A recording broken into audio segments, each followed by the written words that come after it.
آ جائیں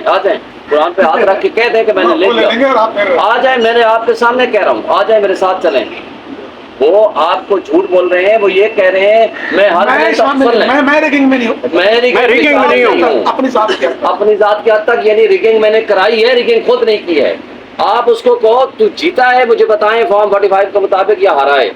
بتا دے۔ وہ اگر اس کو ٹیسٹ کرتا ہے کہ میں ریگنگ میں شامل نہیں ہوں، وہ بالکل ریگنگ میں بھی شامل ہے، مگر اس کو چھوڑیں۔ وہ یہ کہے گا کہ میں نے پیسے دے کے ریگنگ کرائی ہے، میں نے بندے ہائر کر کے یہ فراڈ کیا ہے، جرمانہ کیا ہے، اس کو کہے نا آ جائے، آپ سامنے موجود ہوں، میں آپ سب کے سامنے کہتا ہوں آ جائے، فیصل مسجد میں آ جائے، قرآن پہ ہاتھ رکھ دے، میں واپس لے لوں گا کہ وہ واقعی کہے کہ میں جیتا ہوا ہوں فارم 45 کے مطابق۔ آپ کے سامنے اگر حلف اٹھا گیا ہے تو ان کو کہو میرے ساتھ بیٹھ جائے، آ جائے میرے سامنے، چلے جائیں، ابھی چلتے ہیں فیصل مسجد، آج ہی چل کے نماز پڑھتے ہیں، ان کو کہیں آ جائیں، یا آج ہی عصر کی نماز پر پڑھتے ہیں، آئیں ادھر حلف لے لے، میں پٹیشن واپس لے لوں گا ان کے صاحب، وہ لے لیں گے۔ اس دن بند کیے گئے، اور اس کے لیے 7 تاریخ کو جو دھماکہ کیا گیا، جب بھی پاکستان میں آزاد حکومت بنے گی، تحریک انصاف کی حکومت بنے گی، اس الیکشن کی جو تحقیقات ہیں وہ 7 فروری سے شروع ہوں گی کہ 24 قیمتی بے گناہ لوگوں کی جانیں اس لیے ضائع کی گئی کہ وہ دھماکہ کر کے اس کو جواز بنا کے 8 تاریخ کو فون بند کیا جائے، اور پھر فون بند کر کے اور انٹرنیٹ بند کر کے وہ ایویڈنس ضائع کیا جائے، تاکہ وہ سنیپ شاٹ اور اسکرین شاٹ جو کہ پریزائڈنگ آفیسر نے آروز کو اور ای سی پی کو بھیجنے تھے وہ نہ بھیج سکے، اور وہ ایویڈنس کے طور پہ نہ استعمال ہو سکے، تاکہ ہم اگر وہ اس دن فون نہ بند کیا جاتا، اس دن انٹرنیٹ نہ بند کیا جاتا، تو ہمارے پاس صرف فارم 45 نہ ہوتے، بلکہ ہم کہتے ہیں کہ اپنے پریزائڈنگ آفیسر کا موبائل فون لے کے آئیں اور چیک کروائیں کہ اس پہ کون سا اسکرین شاٹ یا سنیپ شاٹ بھیجیں۔ تو یہ آپ نے ذہن میں رکھنا ہے، جب بھی ایک آزاد حکومت بنی، جب بھی تحریک انصاف کی حکومت بنی، انشاءاللہ اس 8 فروری 2024 کے پاکستان کے متنازع ترین الیکشن، پاکستان کے فراڈ الیکشن، پاکستان کا سب سے بڑا ڈکیتی سے لوٹے ہوئے الیکشن کی جو تحقیقات ہیں وہ 7 فروری کے ان بلوچستان کے 24 بے گناہ لوگوں کی شہادت سے شروع ہوگی۔ اب میں آتا ہوں آج کی بات پہ،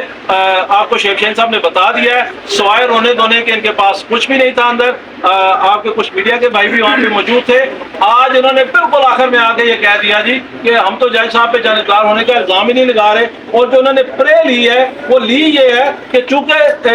جج صاحب جانبدار ہیں اس لیے ہم ان سے اپنا کیس ٹرانسفر کروانا چاہتے ہیں، تو اپنا کیس آخر میں آ کے انہوں نے خود ہی ختم کر دیا ہے۔ اب دیکھتے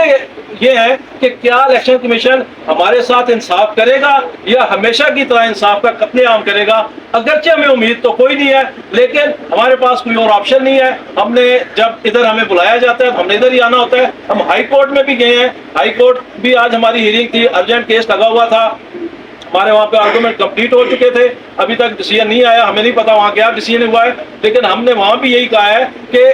ٹریبونل کے خلاف اول تو ان کے پاس کوئی ریزن ہی نہیں ہے الیکشن کمیشن میں اس کے خلاف آنے کی، اور اگر انہیں کوئی ٹریبونل پہ اعتراض تھا تو لا کے مطابق، قانون کے مطابق یہ اسی فورم پہ اپنا اعتراض دائر کر سکتے تھے، اور اگر وہاں ان کو نہ سنا جاتا تو سپریم کورٹ میں جا سکتے تھے۔ ان کے پاس ای سی پی میں آنے کا کوئی قانونی جواز موجود نہیں تھا۔ اب ہم دیکھتے ہیں کہ ہمیں ہائی کورٹ سے انصاف ملتا ہے یا ای سی پی سے انصاف ملتا ہے، لیکن میں پاکستان کے تمام اداروں کو بشمول عدلیہ، بشمول ای سی پی، بشمول اسٹیبلشمنٹ یہ بتا دینا چاہتا ہوں کہ آپ عوام کے مینڈیٹ کو کتنا عرصہ روک کے رکھیں گے، کتنا عرصہ چھپا کے رکھیں گے، کتنا عرصہ بزور بندوق آپ اس مینڈیٹ کو لوگوں سے چھین کے، روک کے لوگوں کو خاموش رکھیں گے، یہ ممکن نہیں ہے۔ آپ نے کم از کم 2 اداروں نے، اسٹیبلشمنٹ نے اور الیکشن کمیشن نے،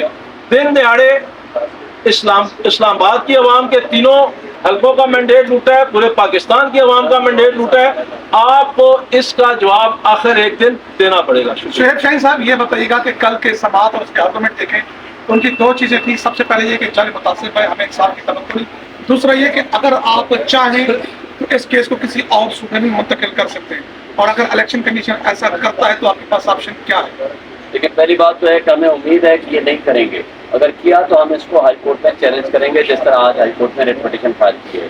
کل تک یہ کہتے تھے جج متعصب ہے، اور گراؤنڈ بھی صرف یہ ہوتی ہے کہ جج کے متعصب یا باعث ہونے کی حد تک اس کا گراؤنڈ تھا، اس کے علاوہ کوئی گراؤنڈ نہیں ہو سکتا۔ آج انہوں نے اپنے آرگومنٹس میں خود ہی کہہ دیا جج باعث نہیں ہے۔ جب جج باعث نہیں ہے تو کسی آرڈر سے اگر آپ اگریڈ ہیں تو وہ الیکشن کمیشن نہ اپلیٹ اتھارٹی ہے نہ